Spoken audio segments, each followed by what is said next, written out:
Hello everyone. I want to share a prophetic word God gave me about emerging from lockdown. It's based on the story of Noah in Genesis 8. And I felt God really spoke to me out of it about what we're going through as churches at this time.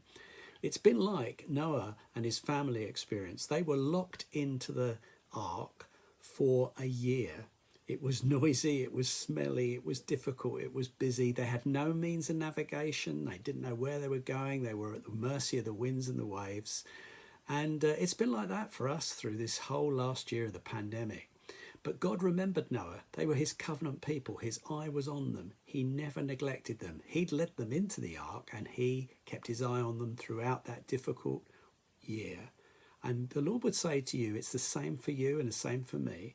His eye is on us. We are his people. He brought us into this situation and he will take us out of it. And that actually is the bit that I think God really spoke to me about. As the flood waters went down, Noah was able to use his common sense, his judgment. He sent out a dove, he sent out a raven, he took the cover off and saw that the land was drying and the ark had settled. So there was lots of issues of judgment and calculation, and yet he waited for the Lord to tell him to leave the ark, which must have been very difficult. It was a few more weeks, it would seem, of waiting until they left. And God would say, be careful, don't rush out of the lockdown. Seek my spirit. Let me guide you how to do it. Use your judgment, make calculations, assess what's happening, but also keep your eye on me and listen to me and my spirit's leading. And finally, when he came out of the ark, the first thing Noah did was worship.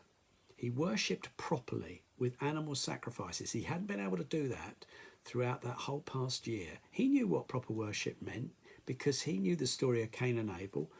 He knew all about the right sacrifices that needed to be made for sin. And it obviously points us to Jesus. It points us to what we should prioritize when we come out of lockdown. Let's prioritize communal worship, worshiping together, worshiping around the bread and the wine, focusing on Jesus. Maybe let's have communion more often and take longer over it. Let's make our contributions and our songs focus around simple, straightforward worship. That's the first and most important thing to do as we come out of lockdown. God bless you.